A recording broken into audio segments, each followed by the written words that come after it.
নমস্কাৰ বন্ধু বান্ধৱীসকল, আপোনালোকক স্বাগতম জনালো আমাৰ আজিৰ বিশেষ ভিডিঅ'টোলৈ। টোপনিত সপোন সকলোৱে দেখে। সপোন দেখাটো এটা স্বাভাৱিক প্ৰক্ৰিয়া, যিটো সকলোৰে লগত সংঘটিত হয়। আমি ৰাতি শুলে টোপনিত বহুতো সপোন দেখো। কেতিয়াবা সপোনবোৰে আমাক ৰোমাঞ্চিত কৰি তোলে আৰু কিছুমান সপোনে ভয়জনিত কৰি তোলে। কিছুমান সপোন টোপনিৰ পৰা সাৰ পোৱাৰ পিছত স্পষ্টভাৱে মনত থাকে আৰু কিছুমান চেষ্টা কৰিলেও মনত পেলাব নোৱাৰি। বহুতো লোকে সপোনবিলাক এটা সাধাৰণ বস্তু বুলি ভাবি গুৰুত্বহীন কৰি দিয়ে, কিন্তু সপোন হ'ল এটা ঈশ্বৰীয় ঘটনা। আমি আজিৰ এই ভিডিঅ'টোৰ জৰিয়তে 5টা এনেকুৱা সপোনৰ বিষয়ে ক'ম, যিকেইটা সপোন আপুনি কাৰো আগত প্ৰকাশ কৰিব নালাগে।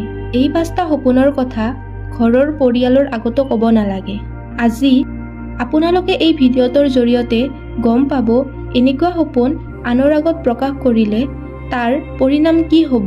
আপুনি হয়তো বহুতবাৰ দেখিছে বা নিজেও অনুভৱ কৰিছে যে আমি সপোনবিলাক বেলেগৰ আগত প্ৰকাশ কৰোঁ, কিন্তু শাস্ত্ৰৰ নিয়ম মতে এনেকুৱা কৰিলে ভৱিষ্যতে সেই সপোনটোৰ পৰা পাব লগা ফলখিনি সমাপ্ত হৈ যায়। বন্ধুসকল, আহক জানি লওঁ সেই 5টা সপোন কি কি। এই 5টা সপোনৰ প্ৰথম সপোনটোৱে হৈছে প্ৰকৃতিৰ সপোন। যদি আপুনি সপোনত নিজকে প্ৰকৃতিৰ সমীপত পায়, যেনে সাগৰ, পাহাৰ, গছ-গছনি, নদী ইত্যাদি দেখা পায়, তেনেহলে এইটো সপোন আপোনাৰ বাবে অতি শুভ। যেনেকৈ আমি প্ৰকৃতিৰ লগত যিমানে সময় কটাও সিমানে সুখী হওঁ, ঠিক তেনেদৰে এনে সপোনে আমাৰ জীৱনলৈ সুখবৰ কঢ়িয়াই আনে। কাৰো আগত প্ৰকাশ কৰিব নলগা সপোনৰ শ্ৰেণীৰ দ্বিতীয় সপোনটোৱে হৈছে মৃত্যুৰ সপোন। কেতিয়াবা সপোনত আমি নিজৰ নহলে আনৰ মৃত্যু দেখা পাওঁ, যিয়ে আমাক ভয় খুৱাই তোলে। কিন্তু এনেকুৱা সপোনৰ পৰা আমি ভয় খোৱাৰ কোনো প্ৰয়োজন নাই,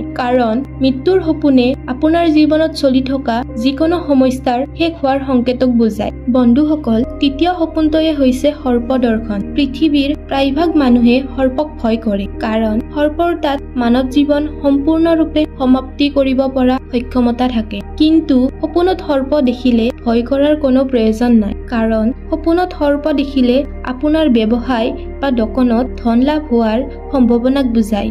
সেয়েহে এনেকুৱা সপোন কাৰো আগত ক'ব নালাগে। চতুৰ্থ সপোনটোৱে হৈছে ভগৱানৰ দৰ্শন কৰা। যদি আপুনি সপোনত ভগৱানৰ দৰ্শন কৰে বা ভগৱানৰ যিকোনো ৰূপ দেখা পায়, এনেকুৱা সপোন আপোনাৰ বাবে অতি শুভ হিচাপে মানা গৈছে। লগতে এনেকুৱা সপোনে আপোনাৰ সফলতাক নিৰ্দেশ কৰে। আমাৰ আজিৰ অন্তিম সপোনটোৱে হৈছে সপোনত মাছ দেখা।